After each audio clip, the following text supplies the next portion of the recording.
अस्सलाम वालेकुम, welcome back to my channel Shahzain Yasir. आज की वीडियो में बात करेंगे स्पेन विजिट वीज़ा के बारे में कि अगर आप पाकिस्तान से कोई शेंजन वीज़ा अप्लाई करना चाह रहे हैं तो स्पेन कंपैरेटिवली आजकल ओवरऑल वीज़ा रेशो भी बेहतर जा रही है, अपॉइंटमेंट भी आपको इजीली मिल जाती है और डॉक्यूमेंटेशन भी को बहुत ज़्यादा लंबी चौड़ी नहीं है। स्पेसिफिकली मैं आप बात करूं कि टैक्स रिटर्न, अक्सर लोगों को टैक्स रिटर्न से बड़ा इशू होता है कि उनकी जो बैंक स्टेटमेंट है उनके टैक्स रिटर्न के साथ वो मैच नहीं कर रही होती। तो आजकल जो BLS जब आप अपनी फाइल सबमिट करवाने जाते हैं स्पेन के लिए तो आपके टैक्स रिटर्न्स आपको वापस कर दिए जाते हैं, वो सबमिट नहीं हो रहे। रिसेंटली में मेरे कुछ क्लाइंट्स गए हैं, उन्होंने भी इसी तरह पूरी फाइल कंपाइल करके अपनी साथ लेकर गए हैं और उनके जो टैक्स रिटर्न थे वो उन्होंने वापस कर दिए। बाकी जो टैक्स के उनके डॉक्यूमेंट्स थे जिनमें उनका FBR का रजिस्ट्रेशन सर्टिफिकेट था, NTN था, वो डॉक्यूमेंट्स उन्होंने रहने दिए, टैक्स रिटर्न स्पेसिफिकली उन्होंने वापस कर दिए।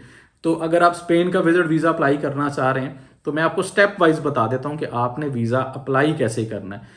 फर्स्ट स्टेप पे तो आपकी अपॉइंटमेंट ही आती है। सबसे पहले आपने अपॉइंटमेंट अरेंज करनी है। स्पेन की अपॉइंटमेंट लेने के लिए आप गूगल पे जाके BLS पाकिस्तान लिखेंगे तो BLS की वेबसाइट ओपन हो जाएगी। उस वेबसाइट पे जाके आप स्पेन की जो अपॉइंटमेंट है वो खुद से भी बुक कर सकते हैं। समटाइम खुद से आप बुक नहीं कर पाते क्योंकि स्लॉट्स अवेलेबल नहीं होती, तो फिर आपको मार्केट में किसी से बाय करनी पड़ती है। मार्केट से स्पेन की अपॉइंटमेंट आपको ईजिली मिल जाती है। प्राइस आजकल 25,000 30,000 इतनी चल रही है। इतने पैसे दे के आप स्पेन की विजिट वीज़ा की अपॉइंटमेंट ले सकते हैं टूरिज्म पर्पज़ के लिए। और सबसे फर्स्ट स्टेप पे तो आपने अपॉइंटमेंट लेनी है। आप खुद बुक कर लें या आपने किसी से ख़रीदनी है। अपॉइंटमेंट जब आपके पास आ जाती है तो फिर अपॉइंटमेंट डे पे जाके आप अपनी फ़ाइल सबमिट करवाते हैं।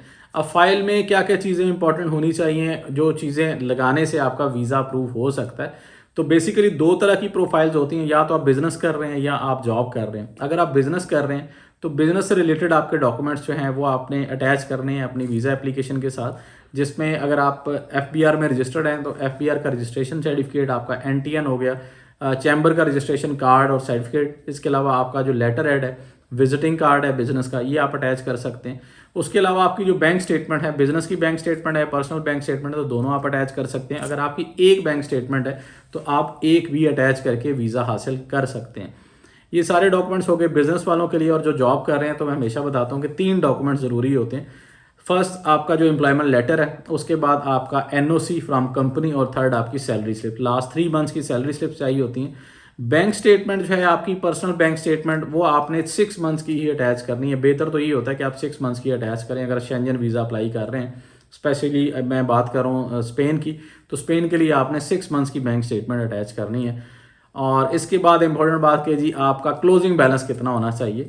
तो मिनिमम क्लोजिंग बैलेंस कम से कम भी जो है वो आपका 20 लाख होना चाहिए। 20 लाख या इससे अबव हो तो ज़्यादा बेहतर है, लेकिन मिनिमम अगर आप बात करें तो 20 लाख आपका क्लोजिंग बैलेंस होना चाहिए। ये हो गए आपके इंपॉर्टेंट डॉक्यूमेंट्स। अपॉइंटमेंट लें और अपॉइंटमेंट पे जाके आपने फाइल के साथ ये सारे डॉक्यूमेंट्स अटैच करने हैं। इसके अलावा बाकी जो डॉक्यूमेंट्स हैं उनमें आपका पासपोर्ट, आपका CNIC, आपका FRC, MRC शामिल है, क्योंकि ये वो डॉक्यूमेंट्स है जो भी आपने वीज़ा अप्लाई करना है, चाहे किसी भी कंट्री का अप्लाई कर रहे हैं, तो ये सारे डॉक्यूमेंट्स तो आपके पास होना बहुत ज़्यादा ज़रूरी है।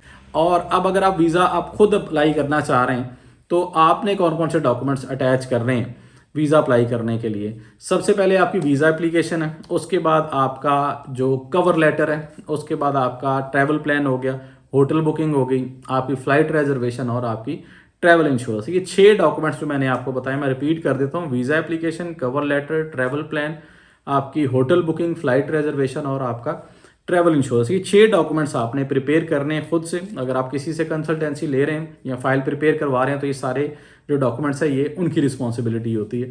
तो ये 6 डॉक्यूमेंट्स आपने अटैच करने और उसके साथ आपके जो अपने रेलिवेंट डॉक्यूमेंट्स हैं वो आपने अटैच करके आपने BLS में जाना है, जाके अपनी पूरी फाइल आपने सबमिट करवा के आ जाना। अब प्रोसेसिंग टाइम की बात करेंगे, क्योंकि अक्सर लोगों को स्पेन के वीज़ा के लिए प्रोसेसिंग टाइम का बड़ा इशू होता है कि यार स्पेन टाइम बहुत ज़्यादा लगाता है। ये बात काफ़ी हद तक ठीक है। मिनिमम जो है प्रोसेस टाइम जो है वो 45 डेज़ है। 45 डेज से पहले बहुत कम केसेस हैं कि जिनका डिसीजन आता है, अदरवाइज इससे ज़्यादा 3 मंथ्स तक भी चला जाता है डिसीजन टाइम। कि आप मैक्सिमम जो है एक टाइम जो है, अगर एवरेज टाइम की बात करें तो 2 मंथ्स का आप जेन में रखें कि जब आपने वीज़ा अप्लाई करना है अपॉइंटमेंट डे से ऑनवर्ड 60 डेज़ का टाइम जेन में रखें कि आपका जो टाइम जो डिसीजन है वो तकरीबन 60 दिन के अंदर आपको रिसीव होगा। तो अगर आपकी प्रोफाइल अच्छी है, अब थोड़ा सा एलिजिबिलिटी क्राइटेरिया पे भी बात कर लें कि आपकी प्रोफाइल कैसी होगी तो आपको स्पेन का विजिट वीज़ा मिल सकता है। तो जो फ्रेश पासपोर्ट है जिनका, वो तो स्पेन का वीज़ा ना अप्लाई करें बिल्कुल भी। अगर आपका बिजनेस है और बहुत अच्छा बिजनेस और काफ़ी देर से अगर आप बिजनेस कर रहे हैं तो फिर आप कंसिडर कर सकते हैं फ्रेश पासपोर्ट पे स्पेन का वीज़ा अप्लाई करने के लिए। अदरवाइज फ्रेश पासपोर्ट पे स्पेन का वीज़ा बिल्कुल भी ना अप्लाई करें। अगर आपकी थोड़ी बहुत ट्रैवल हिस्ट्री भी है, चाहे छोटे कंट्रीज़ की है जिनमें थाईलैंड, मलेशिया, सिंगापुर, कम्बोडिया वगैरह, तो फिर आप उसके बाद अपना स्पेन का वीज़ा अप्लाई कर सकते हैं। लेकिन उसके लिए आपकी बैंक स्टेटमेंट, आपके बाकी जो डॉक्यूमेंट्स हैं वो कंप्लीट होने चाहिए, तो फिर आपको स्पेन का वीज़ा मिल सकता है। ओवरऑल अगर वीज़ा रेशो की बात करें तो वीज़ा रेशो पाकिस्तान से भी बेहतर जा रही है, क्योंकि पाकिस्तान से अगर आप शेंजन वीज़ा अप्लाई करना चाहते हैं, कोई भी वीज़ा अप्लाई करना चाह रहे हैं, उनमें जिन कंट्रीज की वीज़ा रेशो थोड़ी बेहतर थी आज से कुछ अर्सा पहले तक, उनमें स्पेन, नीदरलैंड, फ्रांस और जर्मनी था। लेकिन बाकी जो कंट्रीज़ हैं उनकी अपॉइंटमेंट लेना काफ़ी ज़्यादा मुश्किल हो गया हुआ, स्पेशली जो नीदरलैंड है उसकी अपॉइंटमेंट लेना काफ़ी मुश्किल। आपको मार्केट में बाय करनी पड़ती है अपॉइंटमेंट के, तो रेट बहुत ज़्यादा है और 2-2 3-3 माह आपको वेट भी करना पड़ता है अपनी अपॉइंटमेंट के लिए। बहुत कम स्लॉट्स अवेलेबल होती हैं नीदरलैंड के वीज़ा के लिए, इसलिए जो मोस्टली लोग हैं वो नीदरलैंड का बिज़नेस वीज़ा अप्लाई कर रहे हैं। नेक्स्ट वीडियो मैं ट्राई करूँगा बनाऊँ नीदरलैंड का बिज़नेस वीज़ा आप कैसे अप्लाई कर सकते हैं या उसके लिए एलिजिबिलिटी क्राइटेरिया क्या होता है। तो ये थी जी आज की वीडियो स्पेन विजिट वीज़ा के बारे में। अगर स्पेन विजिट वीज़ा आप मेरे थ्रू अप्लाई करना चाह रहे हैं तो ये मेरा ईमेल आईडी है, इस पर आप मुझसे रब्ता कर सकते हैं। बेहतर ये है कि आप अपनी अपॉइंटमेंट खुद अरेंज कर लें या किसी से बाय कर लें और फिर मुझसे कांटेक्ट करें कि मैं वीज़ा अप्लाई करना चाह रहा हूँ या मेरी फ़ाइल प्रिपेयर आप करके दे दें। इन केस कि अगर आपको कहीं से अपॉइंटमेंट नहीं मिल रही जो कि आप इजीली अवेलेबल है, आप मार्केट में डिफरेंट एजेंट्स काम कर रहे हैं, उनसे आप अपॉइंटमेंट बाय कर सकते हैं। लेकिन अगर आपको अपॉइंटमेंट नहीं मिलती तो आप फिर मुझे बता सकते हैं। मेरे भी कुछ दोस्त हैं जो अपॉइंटमेंट्स का काम करते हैं, तो उनसे अपॉइंटमेंट लेके मैं आपको दे सकता हूँ। तो बाकी फाइल प्रिपेयर करनी होगी तो वो मैं इंशाल्लाह कर दूंगा। तो ये थी जी आज की वीडियो। होपफुली आज की वीडियो आपको इन्फॉर्मेटिव लगी होगी। इस तरह की मजीद इन्फॉर्मेटिव वीडियोस देखने के लिए आप चैनल को भी सब्सक्राइब कर सकते हैं ताकि आने वाली वीडियोस आपको मिलती रहें। तो मिलते हैं नेक्स्ट वीडियो में, तब तक के लिए अल्लाह हाफिज़।